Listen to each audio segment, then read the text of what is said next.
doing right now. So let's talk about the Naval Ravikant's framework. So this is a business investor. He handles really large capital to invest on startups and small ventures that he and his team think are kind of like show prowess, and he invests a lot of money, but only according to this framework. So first of all, this person is very relevant in the market because he doesn't invest on the company. He invests on the CEO. He invests on the team, on the infrastructure that the people have built. So in this case, that is how an entire business remains human orientated, by following this framework. So first of all, the labor. The labor should be not focused on replacing people. Not every department in every company can be replaced by AI. And not only that, most people are very anxious to get ahead of their competitors.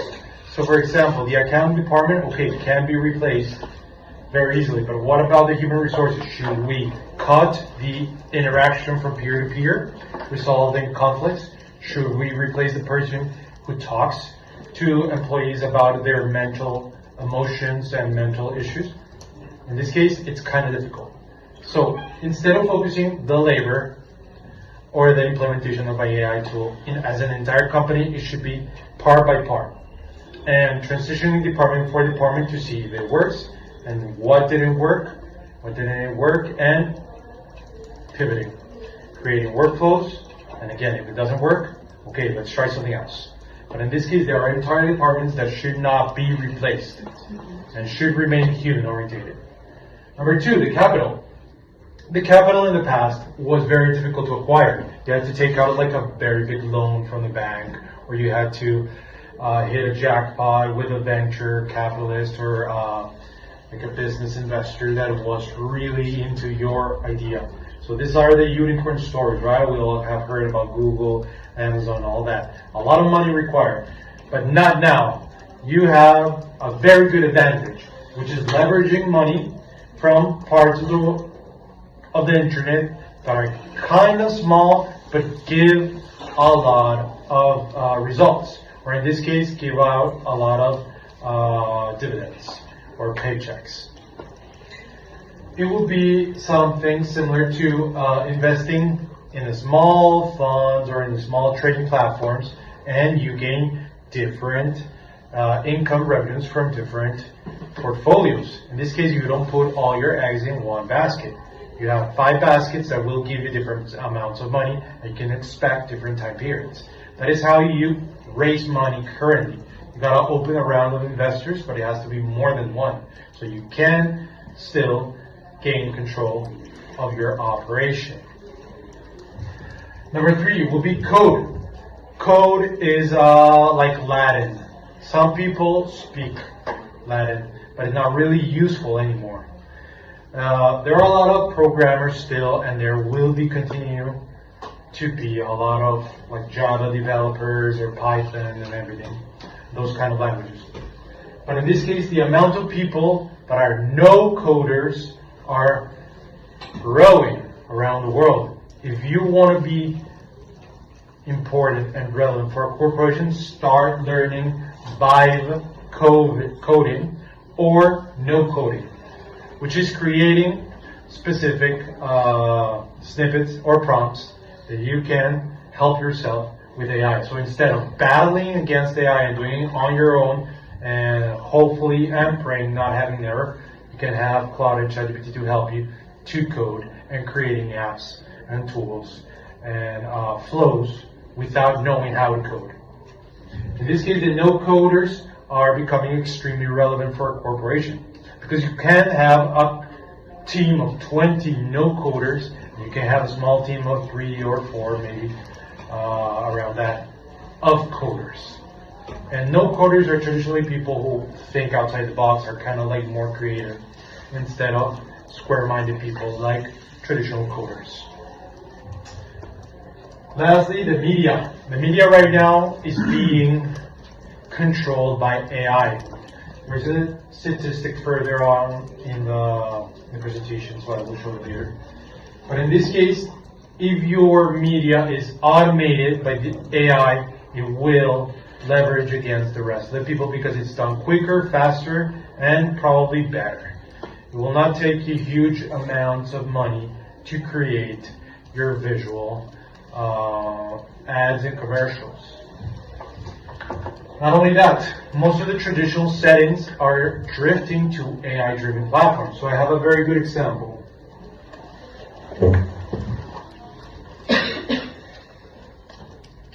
A very good example of how traditional media is being left on a closet and the new media is coming out is Morning Brew. Morning Brew is a new newsletter made by Alex Lieberman. And out of college, he started to write newsletter, distributing business news, corporate news, just a general setting of technology and politics and everything that was going on around the world with his laptop. He didn't require a lot of people, it was just writing. But this person started to realize that scaling traditional settings is extremely difficult unless you have a team of experts behind you. So he hit on 2018 100,000 subscribers, and only 2 people worked for him or with him. In this scenario, what he did was to automate as much of the process as he could. So writing the pieces himself or automating the pieces, then distributing through email marketing and letting the people enter a funnel to read more or purchase other things regarding his own business. So many years later, 2021, Business Insider acquired it for $75 million. 6 years later, when he graduated college, and still there were no people working with him. It wasn't a mass corporation, however, $75 million valuation was a huge hit for non-traditional media. So this model can be replicated by many, many other people who are trying to showcase their voice around the world and don't really, they're not really part of big traditional media like CNN or ABC. They can still work with a lot of AI tools around the world to showcase and automate the distribution of news. Because it's not that complicated to do.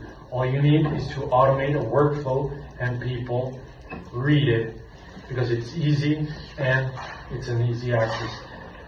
There are a lot of companies around the world who are struggling to monetize, especially newspapers and magazines, because it's impossible for people to sit down and read one of these content pieces anymore.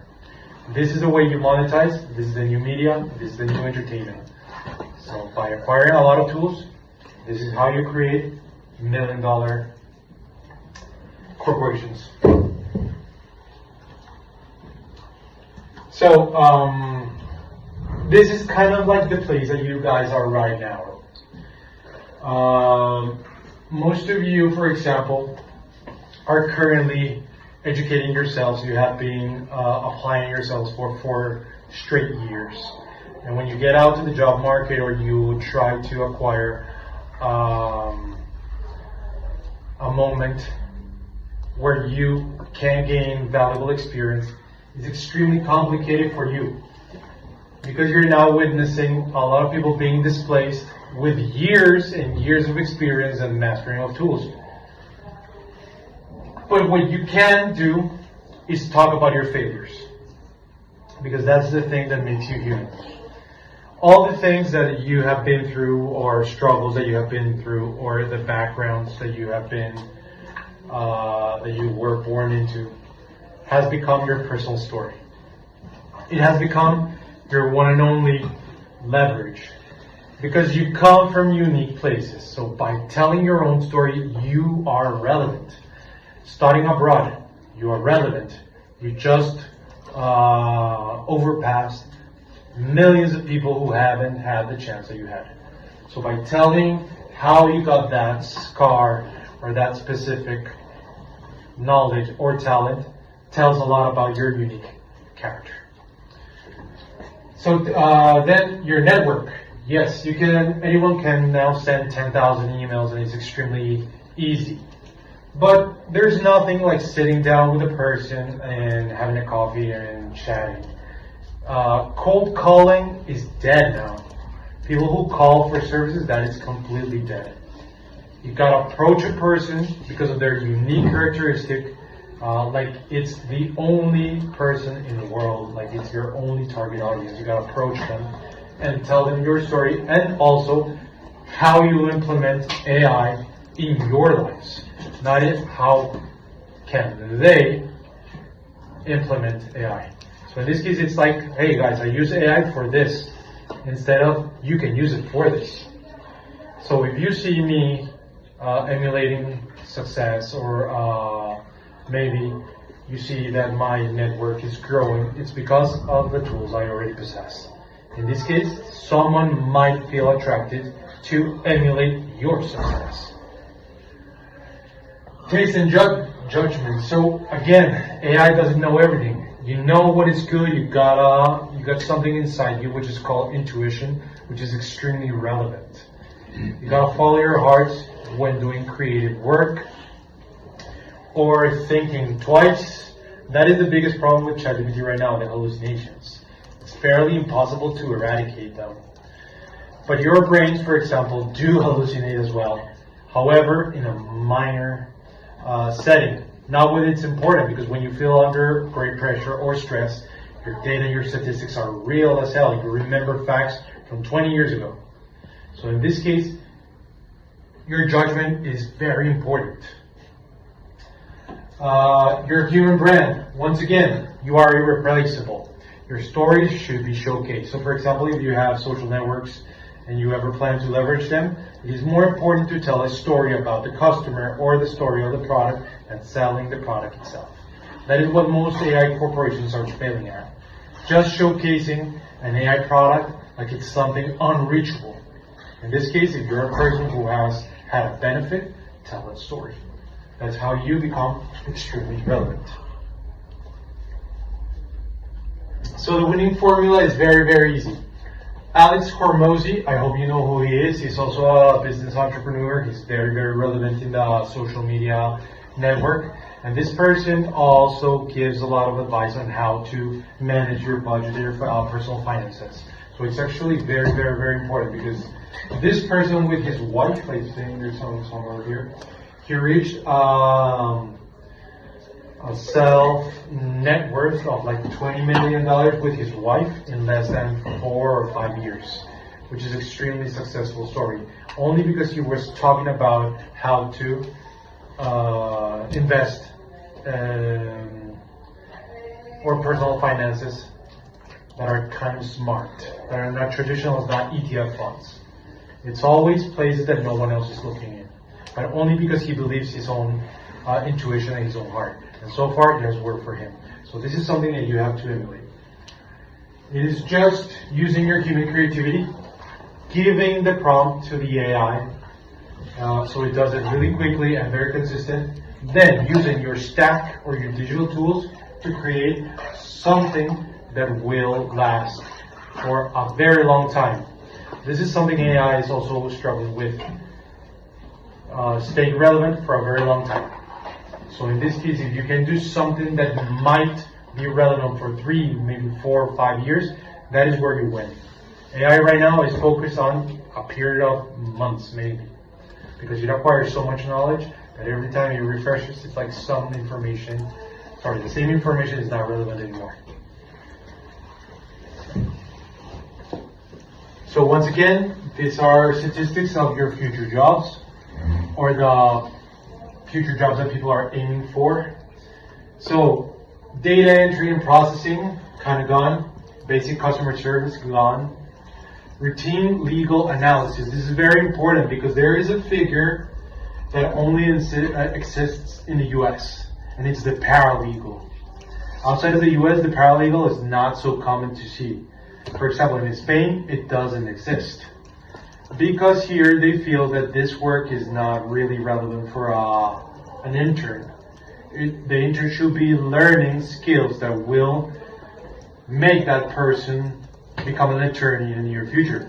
In the US, the paralegal does all the dirty work and works in a bullpen, and they compete with each other. And it's a very, very terrible situation for people that are young, such as yourselves. High pressure, high stress. So the paralegal doesn't have a job anymore. It's the very first figure that got caught of the white-collar jobs in the United States. Because AI can do it just as fast, because it's sorting files, it's organizing data, and not only that, without complaining, without getting tired. Generic content writing. So authors here are kind of like struggling against people who generate AI-driven books, but not everyone, not 10% of the authors are struggling. Like real heavy names of the industry will never struggle, but yes, 90% will. Then translation, basic graphic design. If you're an expert, yeah, sure, you will be relevant. But basic, Canva does it just well, Claude does it, ChatGPT does it. Telemarketing, cold calling, dead completely, don't even try it. Then you have thriving jobs, prompt engineers, ed tech and learning, product designers, human AI collaborators and managers, creative directors using AI tools, entrepreneurs with AI infrastructure, teachers who teach with AI, ethics and governance specialists. Especially the last one. The last one is the one that has the most open slots right now. For example, if you ever want to work with the government, getting into the sensation that it has to be ethical and transparent is what you should be aiming. Because that is the only way consultants are going to remain relevant.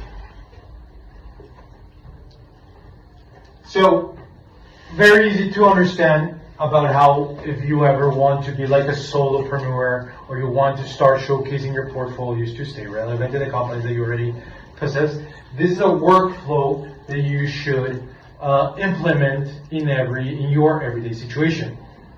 So first, you gotta develop the brain. Has anyone ever heard about OpenClaw? No? So in this case, OpenClaw is one of the most relevant tools in the market right now because it's killing entire businesses. OpenClaw lives in your computer, lives in the terminal, and you only need to give it instructions to press the buttons for you automatically. So let's say, check emails. Every Tuesday morning, 9 a.m., check all my emails, sort it out, tell me which ones are spam, which are important, tell me which ones are urgent, and which ones are from Josh, which ones are from Colin, tell me who is who here. So OpenClaw opens your email, sorts it out, maybe creates a Google Docs for you to read it. It can also read it out loud for you. So OpenClaw is the new brain of every single technological setting right now. It's the most advanced tool in human history because it's an entire brain created for you and by you. You can pair it up with one AI, so it translates. So instead of writing code, you can write prompts. So in this case, you can do Claude or you can do ChatGPT. I use Claude because I think it's more financially oriented. It's just less difficult to use when you are a solopreneur in this case. The agent thinks, responds, and executes right away with one prompt. And one thing that you can do is upload your terminal to Railway, which is a 24/7 server that never shuts down. So in this case, it can work simultaneously around the world, no matter the time of the day. So think about traders. Are they going to be relevant in the near future? Probably not, because OpenClaw can do alerts now. Not only that, it can do your work for you. If it lasts hours, you can go to sleep, and then when you wake up, it's already neatly folded. Second, it is a way for you to communicate with your brain, right? You can do a Telegram bot, which is very easy to do, but you can set it up, again, you can pair it up with any other intelligence in the market. Messaging, so it can be WhatsApp, it can be iMessage, it can be anything you want. In this case, it helps you not to take out your computer while you're in the metro or while you're in a restaurant. by messaging the bot and telling the bot what to do, like a checklist. It works simultaneously in your computer while you're having dinner with someone, maybe a potential lead. And it can acquire information, it can change, it can pivot. You can also tell your bot to change your website with one single prompt. And you can do cron jobs. So cron jobs is what you also should automate, which is doing things every now and then, depending on the urgency. So in this case, for example, 8 a.m., 12 a.m., 4 a.m., 8 p.m. Read all my emails at those times. Or remind me to take a pill at those times. Remind me to contact my lead prospector at that time. So cron jobs are like reminders that the AI must do repeatedly without you telling. Constantly works for you if you set up a cron job.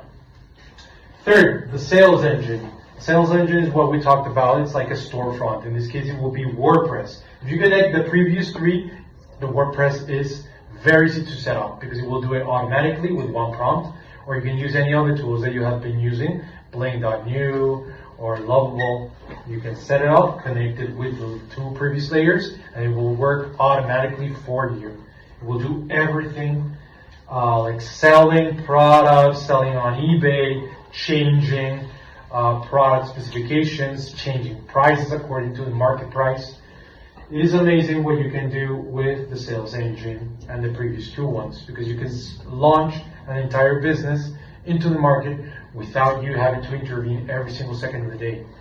You can do other things. You can have two businesses at the same time, maybe 3 times, if you connect the brain with the sales engine.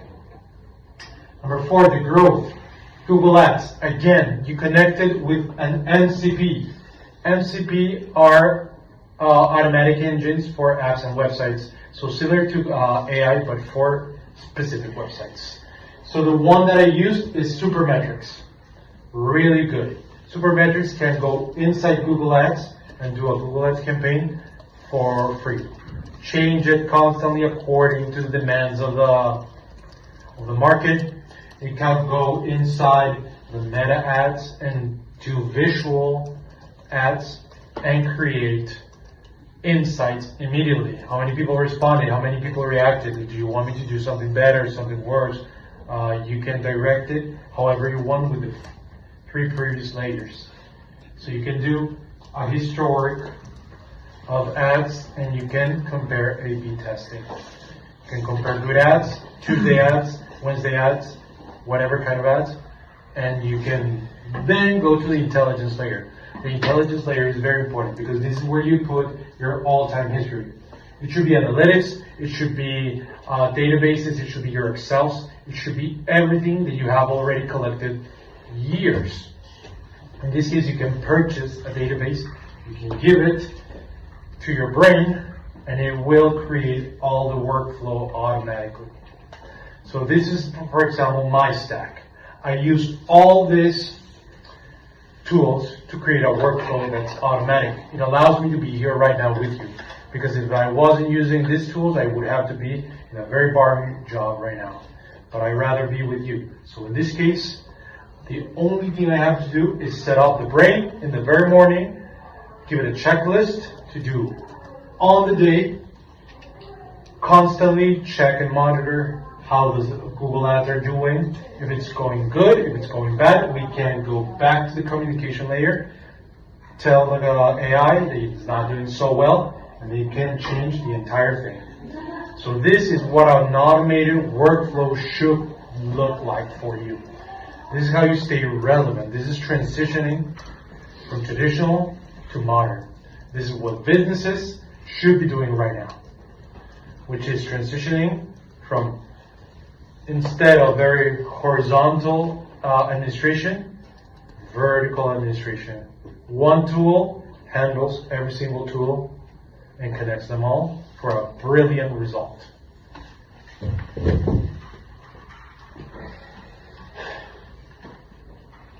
So once again, your very best competitive advantage is to stay human. Something that most of you have and people lose along the way is charisma. It's something that you need to be the best at. You need to be funny. You need to be cute.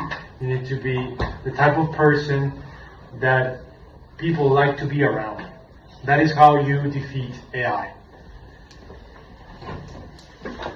So instead of automating, for example, the contact with your prospects, just use the AI to set up meetings that actually show up at the meeting and be the person you are, because that's what's going to close the deal.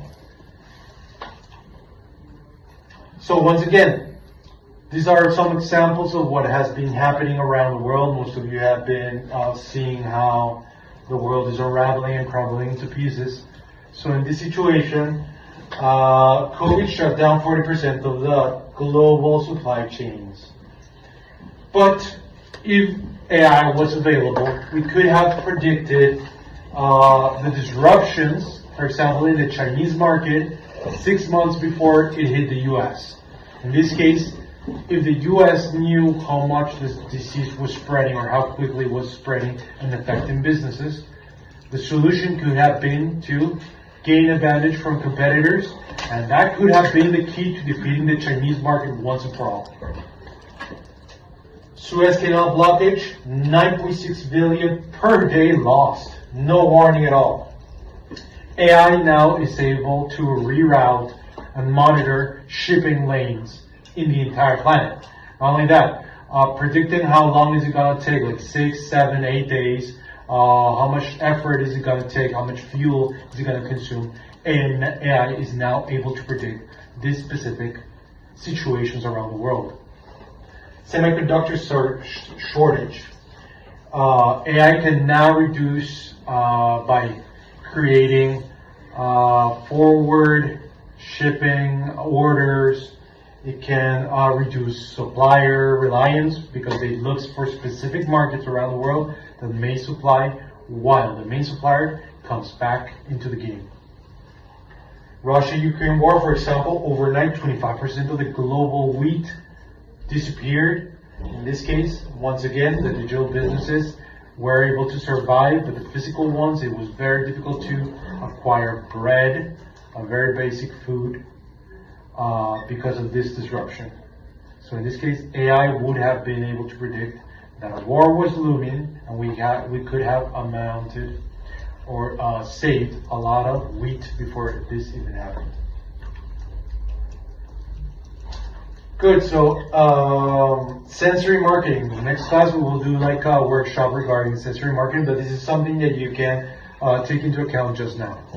So first, Apple is the site, uses the site. It's a minimal thing. It's a thing that you can showcase or you cannot, that AI cannot feel. It's the amount of sensations that you can feel. So in this case, minimalism or cleanliness. That is what Apple is really good at. Harley-Davidson, for example, the engine sound. ChatGPT cannot listen right now. Doesn't have the technology to listen to the engine roaring. But you guys can have emotions through a Ferrari engine roaring, or in this case, the Harley-Davidson Triumph. Abercrombie sells the cologne and standardizes that for every single company that they set up. It's really, really interesting what they do with smells, because it produces like a new car smell every single store. Amazon Prime, the tearing of the boxes is satisfying for some people. Not only that, bursting the bubble paper is really, really interesting. It's really cool. That is something kids enjoy a lot and they grow up with. And the identity, for example, Nike, for example, showcases and pushes people to do things that they are not really willing to do.